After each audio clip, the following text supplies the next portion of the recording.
Welcome to Mahathi home tips cooking and tailoring. Hello అందరికీ. చూడండి, కొలత బ్లౌజ్తో మనము చాలా ఈజీగా మెజర్మెంట్స్ క్రాస్ కట్ బ్లౌజ్ని మెజర్మెంట్స్ తీసుకొని ఎలా కటింగ్ చేయాలనేది ఈ వీడియో. ముందుగా ఈ వీడియో చూసేవాళ్ళు ప్లీజ్ నా ఛానల్ని సబ్స్క్రైబ్ చేసుకొని లైక్, షేర్, కామెంట్ ఇవ్వండి. చూడండి, ఎప్పుడైనా కొలత బ్లౌజ్ని రివర్స్గా ఫోల్డ్ చేసి ఇలా నడుం చుట్టూ 4 ఫోల్డ్గా చేసేసి కిందికి చూస్తున్నారు కదా, కరెక్ట్గా ఎక్కడికి అక్కడ ఒక మార్కు, 1 ఇంచ్ ఒక మార్కు, 2 ఇంచ్ ఒక మార్కు, ఖర్చులకు ఒక 1 మార్క్ అనమాట. ఎక్స్ట్రా కుట్ల కోసం 2 మార్క్. ఇలా కిందికి 1 ఇంచ్ మార్క్తో ఇలా ఒక లైనింగ్ అనేది వేసుకొని హైట్ చూసుకున్నాను. చూడండి, హైట్ చూసుకొని ఎక్స్ట్రా కుట్ల కోసం ఒక మార్క్ అలా వేశాను. తర్వాత మనము కొలుచుకునే బ్లౌజ్ని రివర్స్గా ఫోల్డ్ చేసుకొని ఇలా పెట్టుకోవాలన్నమాట. సో కొత్తగా ఇంట్లోనే ఖాళీగా ఉంటూ బ్లౌజ్ కటింగ్ నేర్చుకునే వాళ్ళకు నా వీడియో అండి. ప్లీజ్ నా ఛానల్ని సబ్స్క్రైబ్ చేసుకొని లైక్ ఇవ్వండి, కామెంట్ చేయండి. చూడండి, బ్యాక్ సైడ్ గల్లా ఎంత హైట్ ఉంది, కిందికి 1 ఇంచ్ వదిలేసుకొని ఇలా మార్క్ వేసుకొని కరెక్ట్గా మార్క్ వేసుకున్న తర్వాత కుట్ల కోసం 1/2 ఇంచ్ ఎక్స్ట్రా మార్క్ ఇలా వేసుకోవాలన్నమాట. తర్వాత ఈ షోల్డర్ అనేది ఇక్కడి నుంచి స్టార్ట్ అవుతుంది. షోల్డర్ని మనం క్రాస్గా పట్టుకోవద్దు, కరెక్ట్గా ఇలా పెట్టేసి లాగి పట్టకుండా. ఈ బ్లౌజ్ కస్టమరు హైట్ కొంచెం పెంచమన్నారు, సో 1/2 ఇంచ్ హైట్ పెంచాను. హైట్ పెంచి మార్కింగ్ వేసుకున్నాను అనమాట. సో చంక డౌను యాజ్ ఇట్ ఈస్ పెట్టేశాను. వీటన్నిటిని కొలుచుకుంటూ ఇలా స్కేల్ తోటి మార్కింగ్ అయితే వేస్తున్నాను. చూడండి, సో మీకు మళ్ళొకసారి చూపిస్తున్నాను. చూడండి, హైటు 1/2 ఇంచ్ ఎక్స్ట్రా పెట్టానమాట. సో వీళ్ళు హైట్ 1/2 ఇంచ్ ఎక్స్ట్రా పెట్టమన్నారు కాబట్టి షోల్డర్ స్టార్టింగ్ ఇలా మార్క్ వేసుకొని ఎక్స్ట్రా కుట్ల కోసం 1/2 ఇంచ్ మార్క్ వేసుకుంటున్నాను. వీటన్నిటిని కలిపేసుకుంటూ ఒక లైన్ అనేది వేసేస్తున్నాను. సో ఈ స్కేల్స్ అనేటివి మనకు చాలా ఉపయోగపడతాయి. చూడండి, క్రాస్ పోయింది, మళ్ళీ కరెక్ట్గా గీస్తున్నాను. ఈ కర్వ్ స్కేలు, ఈ స్కేల్స్ అన్నీ మనకు చాలా ఉపయోగపడతాయి. కొత్తగా నేర్చుకునే వాళ్ళకు ఈ స్కేల్ని తీసుకుంటే చాలా తొందరగా కటింగ్ అయిపోతుంది. సో నేను ఇప్పుడు కొనుక్కున్నాను. ముందైతే నేను ఈ స్కేల్ లేకుండానే కట్ చేస్తాను. కొత్తగా నేర్చుకునే వాళ్ళకు చాలా ఉపయోగపడుతుంది. సో చంక రౌండ్ ఇలా కొలుచుకొని కరెక్ట్గా మార్కింగ్ వేసుకోవాలి. చూస్తున్నారు కదా, కిందికి 1 ఇంచ్ ఎక్స్ట్రా ఖర్చులు తీసేసిన దానికి ఇలా స్ట్రెయిట్గా కలిపేసుకుంటున్నాను. ఎక్స్ట్రా కుట్ల కోసం నడుము చుట్టూ 2 ఇంచెస్ ఇలా తీసుకున్నాను. బ్యాక్ సైడ్ గల్ల రౌండ్ ఇలా రౌండ్ దింపేశాను. సో కట్ చేస్తున్నాను. చూడండి, ఒక్కసారి మనం బ్యాక్ పార్ట్ నేర్చుకుంటే ఫ్రంట్ పార్ట్ ఈజీగా కట్ చేసుకోవచ్చు. సో నేను చూస్తున్నారు కదా, షోల్డర్కి ఒక 1/2 ఇంచ్ కిందికి కట్ చేస్తున్నాను. ఎందుకంటే మనకు షోల్డర్ జారిపోకుండా ఉండడానికి ఎవరికైనా సరే ఇలా కట్ చేయండి. సో ఫిట్టింగ్ అనేది కరెక్ట్గా కుదురుతుంది. చూస్తున్నారు కదా, షోల్డర్ దగ్గర కొంచెం 1/2 ఇంచ్ కిందికని కట్ చేశాను. ఇలా కిందికి 2 ఇంచెస్ ఫోల్డ్ చేసుకొని మనం ఫ్రంట్ పీస్ గల్లకు ఫ్రంట్ పార్ట్లో గల్లా ఎక్కడి నుంచి స్టార్ట్ అవుతుంది అనేది బ్యాక్ దానికి చూసుకోవాలన్నమాట.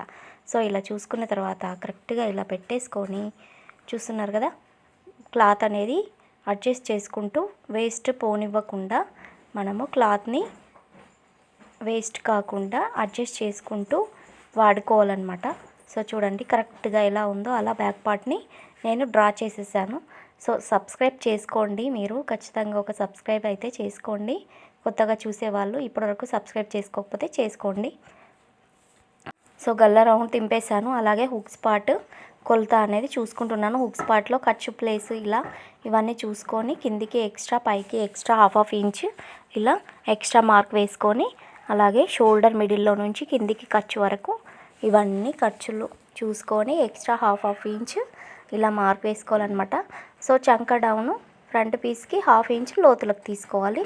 ఇవన్నిటిని కలుపుకుంటూ డ్రా చేస్తున్నాను. చూడండి, ఇలా డ్రా చేసుకొని వదిలేసి కరెక్ట్గా ఎలా ఉందో అలా యాజ్ ఇట్ ఈస్ కటింగ్ అయితే చేస్తున్నాను. చూస్తున్నారు కదా, ఇలా కట్ చేసేసేయాలి. కొత్తగా బ్లౌజ్ కటింగ్ నేర్చుకునే వాళ్ళు చూడండి, ఇక్కడ చూస్తున్నాను. చూడండి, ఒక 1/2 ఇంచ్ హుక్స్ ప్లేస్లో పైకి ఇలా తీసాను కదా. సో చాలామంది ఈ పాయింట్ మిస్ అవుతారు. హుక్స్ ప్లేస్ ఇలా కొద్దిగా పైకి 1/2 ఇంచ్, ఇక్కడ నేను షోల్డర్ దగ్గర ఎలా కట్ చేశాను అలా క్రాస్గా కట్ చేయాలి. మనకు హుక్స్ ప్లేస్ నుంచి షోల్డర్ అనేది జారకుండా ఇది మంచి టిప్ అండి. ఇలా కట్ చేస్తే మీకు చాలా ఈజీగా హెల్ప్ అవుతుంది. కొత్తగా వేరే వాళ్ళకు మనం స్టిచ్చింగ్ చేసేటప్పుడు ఈ పాయింట్స్ గుర్తుంచుకోండి. ఒక పావు ఇంచ్ అలా కట్ చేయాలి హుక్స్ ప్లేస్లో. సో తర్వాత మిగిలిన కింది సైడ్ దాంట్లో హ్యాండ్స్ కట్ చేస్తున్నాను. సో ఇవైతే పఫ్ హ్యాండ్స్ అండి, హాఫ్ హ్యాండ్సే కానీ హాఫ్ హ్యాండ్స్లో పఫ్ అనమాట, ఫుల్ హ్యాండ్స్ కాదు. సో ఫుల్ హ్యాండ్స్ కుట్టమన్నారు. సో కస్టమర్ ఫుల్ హ్యాండ్స్ సరిపోవు, లేకుంటే హాఫ్ హ్యాండ్స్ పెట్టి పఫ్ పెట్టమన్నారు. సరిపోకపోతే సో సరిపోలేదు కాబట్టి నేను హాఫ్ హ్యాండ్స్ పెట్టి పఫ్ అనేది పెడుతున్నాను. సో చూస్తున్నారు కదా, దీన్ని ఈ హ్యాండ్ని వాళ్ళ కొలత బ్లౌజ్కి తగ్గట్టు హాఫ్ చేసి ఇలా పెట్టేస్తున్నాను. చూస్తున్నారు కదా, కరెక్ట్గా హ్యాండ్ చుట్టూ కొలత ఇలా పఫ్ ఎంత హైట్ ఉందనేది ఇలా మార్క్ వేసుకుంటున్నాను. ఇలా కింది నుంచి యాజ్ ఇట్ ఈజ్ ఎక్కడ ఉందో అక్కడ చంక డౌన్ మార్క్ వేసుకొని పఫ్ అనేది తీస్తున్నాను. యాక్చువల్ హ్యాండ్ సైజ్ ఇదనమాట. సో చూస్తున్నారు కదా, పఫ్ అనేది ఇలా పైకి తీస్తున్నాను. ఆ తర్వాత కట్ చేస్తున్నాను. చూడండి, మనకు దీనికి చంక సైడ్కి అతుకులు అనేటివి పడతాయి. సో ఇదే క్లాత్ని ఇలా రివర్స్గా ఫోల్డ్ చేసుకొని 4 పీసెస్ అతుకులు అనేటివి కట్ చేస్తున్నాను. చూస్తున్నారు కదా, చాలా ఈజీ అండి. మనకు ఏదన్నా అతుకులు పడతాయి, ఫ్రంట్ పీస్ అయినా బ్యాక్ పీస్ అయినా ఏదో ఒక దానికన్నా అతుకులు పడతాయి. కరెక్ట్గా మనకు ఎక్కువ ఇవ్వరు కదా. సో కస్టమర్ ఇచ్చిన దాంట్లో మనం అడ్జస్ట్ చేసుకోవాలి. తర్వాత చూస్తున్నారు కదా, ఇదైతే షేప్ కిందికి షేప్ పట్టీలు అనమాట. ఫ్రంట్ పీస్లో షేప్ పట్టీలు అంటారు కదా, షేప్ బెల్ట్లు. సో వాటిని కరెక్ట్గా మెజర్మెంట్స్ కరెక్ట్గా మార్కింగ్ చేసుకొని హాఫ్ ఇంచ్ పైనకు కిందికి తీసేసి ఇలా మార్కింగ్ వేసుకొని కట్ చేసేదాను. షేప్ పట్టీలు అయితే అయిపోయాయి. ఇప్పుడు నేను బ్లౌజ్ కటింగ్ కూడా చూపిస్తాను. ఇదే సైజు.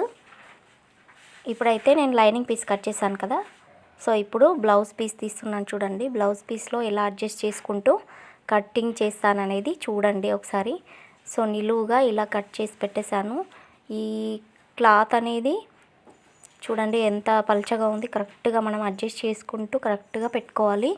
సో బ్యాక్ పీస్ ఇప్పుడు దీని మీద పెట్టేస్తున్నాను. చూస్తున్నారు కదా, ఇలా నిలువుగా పెట్టేసుకొని బ్యాక్ పీస్ ఇలా పెట్టేశాను. యాజ్ ఇట్ ఈస్ ఎలా ఉందో మనము గల్ల ప్లేస్ కట్ చేయొద్దన్నమాట.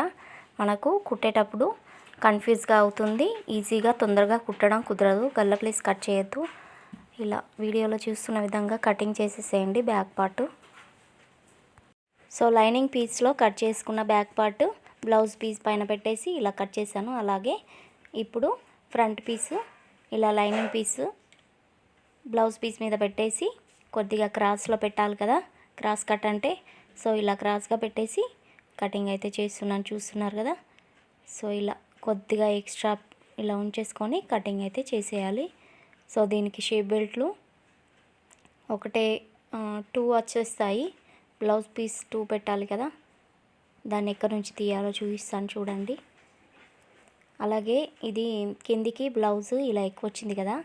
సో లైనింగ్ పీస్కి అతుకులు పడ్డాయి హ్యాండ్కి.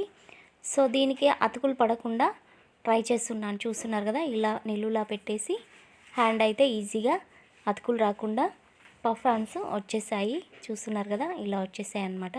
సో కిందికి మనకు హ్యాండ్స్ రౌండ్గా ఇలా ఉన్నాయి కాబట్టి దీన్ని విడివిడిగా కటింగ్ చేస్తున్నాను. చూస్తున్నారు కదా, చాలా ఈజీగా పఫ్ హ్యాండ్స్ అయితే అతుకులు రాకుండా, హ్యాండ్స్ అయితే బ్లౌజ్ పీస్ అతుకులు రాలేదు, లైనింగ్ పీసు అతుకులు వచ్చాయి. ఇప్పుడు ఈ బ్లౌజ్ పీస్లో షేప్ బెల్ట్లను తీస్తున్నాను. చూడండి, షేప్ బెల్ట్లు ఇక్కడ ఒకటి వచ్చేస్తుంది. అలాగే నేను బ్యాక్ పార్ట్ తీసిన తర్వాత మిగిలినది ఉంటుంది చూడండి, అక్కడ ఒక షేప్ బెల్ట్ మొత్తం 4 షేప్ బెల్ట్లు వస్తాయన్నమాట. సో మీరు షేప్ బెల్ట్లు ఎన్ని కుడతారు? 2 పెడితే సరిపోదండి. ఖచ్చితంగా బ్లౌజ్ పీస్కి 2 ఉండాలి, మధ్యలో లైనింగ్ ఒకటి ఉండాలి. 3 షేప్ బెల్ట్లు ఉంటేనే బ్లౌజ్ అనేది స్టిఫ్గా ఫిట్టింగ్ అనేది కరెక్ట్గా కుదురుతుంది. మీరు ఎవరికి అడిగినా అంతే, నేనైతే ఇలాగే కుడతాను. 2 షేప్ బెల్ట్లు పెడితే బాగుండదు. సో బ్లౌజ్ కటింగ్ అయితే చాలా ఈజీగా కంప్లీట్ అయిపోయింది. ఇప్పుడు ఈ వీడియో చూసేవాళ్ళు ప్లీజ్ నా ఛానల్ని సబ్స్క్రైబ్ చేసుకొని లైక్, షేర్, కామెంట్ ఇవ్వండి. మీకు బ్లౌజ్ కటింగ్లో ఏదైనా అర్థం కాకుంటే నాకు కామెంట్ చేసి అడగండి. అలాగే చాలా వివరంగా ఏదైనా డౌట్ ఉంటే కూడా నేను ఎక్స్ప్లెయిన్ చేస్తాను. సబ్స్క్రైబ్ చేసుకోవడం మాత్రం మర్చిపోకండి. లైక్ ఇవ్వండి. Thank you for watching.